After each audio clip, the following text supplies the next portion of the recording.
My name is Melinda West, and I'm currently running for the Garland County Coroner. As of present, I am the Chief Deputy Coroner and have been working as a Deputy Coroner since 2019. I've also worked as a paramedic since 2014. My supporters have gathered questions from the community that I would like to answer, since unfortunately I didn't have the previous time during this campaign due to working so much. Answering these questions from different people throughout our community and answer them to the best of my ability. All right, this is from Beverly in Fountain Lake. You have stated Garland County is the best coroner office in the state. Why do you say that? Being a bit cocky, don't you think? Spicy.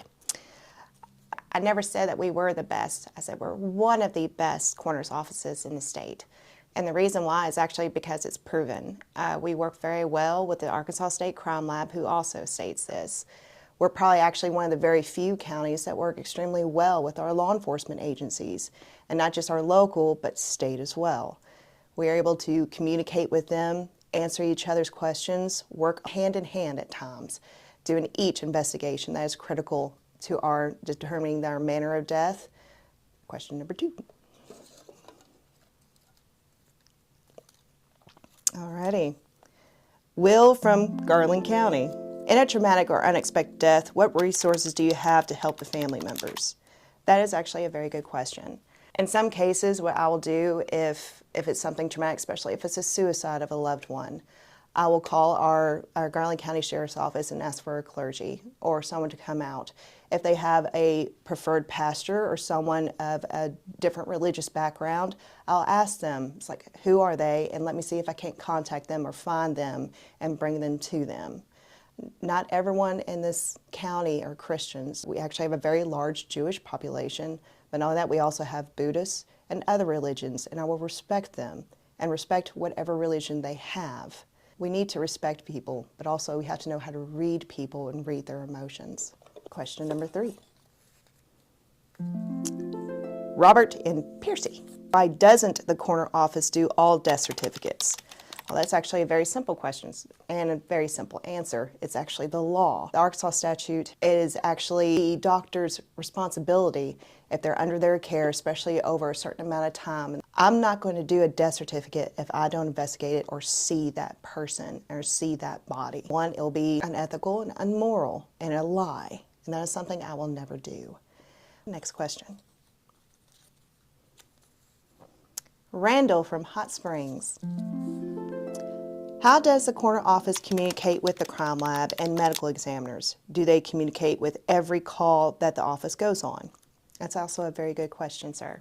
Whenever we communicate with the Arkansas State Crime Lab and it is due to either something suspicious or a homicide or an overdose, they're not involved with every case that we have. If it's a natural death, the crime lab is not involved. But there are times where I may ask for a medical examiner's consult. If something is suspicious or something that I don't understand, not just me, but my deputy coroners as well, we will contact them and then we'll have them look at the report and tell us what they think. This has actually changed since COVID. Now everything can be done through what we call the MEC. They will look at the medical records, look at our photographs and statements.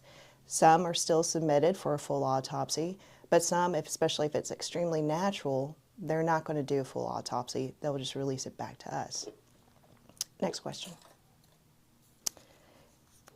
Stephanie in Mountain Pine. Why doesn't the coroner office donate all indigent deaths to body donations or science? I'm glad you brought this up, Stephanie. Actually, the reason why is also due to UAMS or any type of body donation like Genesis, for example. If they're not prearranged to go to that facility by the subject or deceased, and the family, if they do not sign that, giving them permission to do so, they're not going to do it. That's actually a huge legal matter. If we tell UAMS to take this body and have it donated to science, and then a family member decides to come up that found out about the person's death, they get extremely upset. They have their own ideas or own burials or even a family plot. And if that happens, UAMS will be held accountable. So not every indigent case can be donated to science or to UAMS. That's a very good question. I'm glad you asked, Stephanie. Alrighty. Dawn in Jessieville. What is the Paupers Fund? Okay, I'm very glad you asked.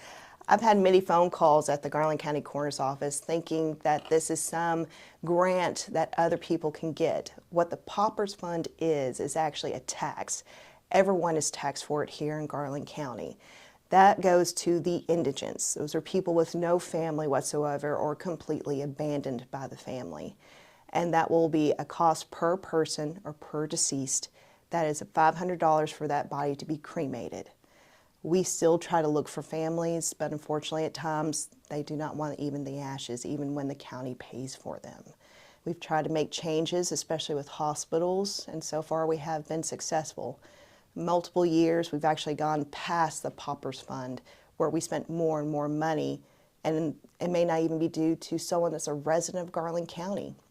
Some may be transferred from an outside county to our receiving facilities, and they die there, and there's no one there and there's no family, and yet the county pays for it. At the coroner's office, we found that there was a problem, and we asked the hospitals to help. So now hospitals are now actually assisting us with all these abandonment cases. Next question. Stuart in Hot Springs. Many of us are confused on the difference between the funeral home and the coroner's office. Are they not the same? Stuart, I'm glad you asked. They are not the same, absolutely not. To give an example of what we do on a typical natural case, I'm called to a scene of a house per se. First, a 911 call is made. Law enforcement, EMS, and the fire department arrive. They see that the person is obviously deceased and there's nothing they can do, so then they call me. I arrive to the scene. They tell me what happened. They tell me what they did or did not do, and also they'll tell me who the family members are. At that time, I will examine the body and look at the medical history, and during that, I determine if the manner of death is natural or something more. If it is natural, then I contact a funeral home. The funeral home has nothing to do with a medical legal death investigation. They simply arrive, talk to family, and then they pick up the body. That is all. Many people do not want to do this job. I very much want to do this job because I want to help and serve our community. Next question. Gary G. in Piercy. Why does it take so long for us to receive toxicology results? There's actually a method of doing toxicology. Whenever I draw blood from someone that died in an accident or a suicide that's not related to an overdose, I will draw blood, and I was trained by the Arkansas State Crime Lab for that. It is very specific. It is a very, very detailed blood draw. Not only that, they will do what we call a quantitative and a qualitative amount of everything, including caffeine, including nicotine. And everything has to be in a machine and placed and itemized per element. Certain narcotics are actually quantitative and qualitative in that type of blood. That takes a long period of time to do. Sometimes we won't get a toxicology report for 9 months. And unfortunately, that is completely out of our control. I wish it was more in our control. But due to only having one crime lab, it's now taking longer and longer to receive those toxicology results. Next question. This is Diana in Buckville. I love Buckville.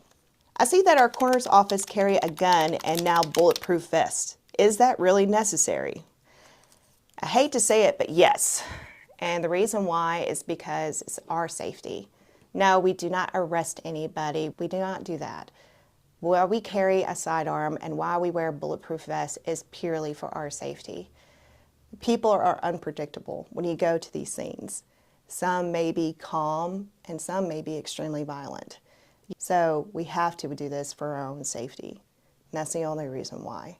Next question. Judy from Hot Springs. If you're elected as a coroner, what changes would you make at the office? Do you have any plans or goals for the office? I'm going to continue to follow the rules and protocols, both state and federal. But one thing that I would like to do, and one of the first things I would like to do, is actually help with some of the families that lost anyone under the age of 1 I would like to build or make a grant to where no parent will ever have to pay for their infant less than the age of 1 to get cremated or embalmed.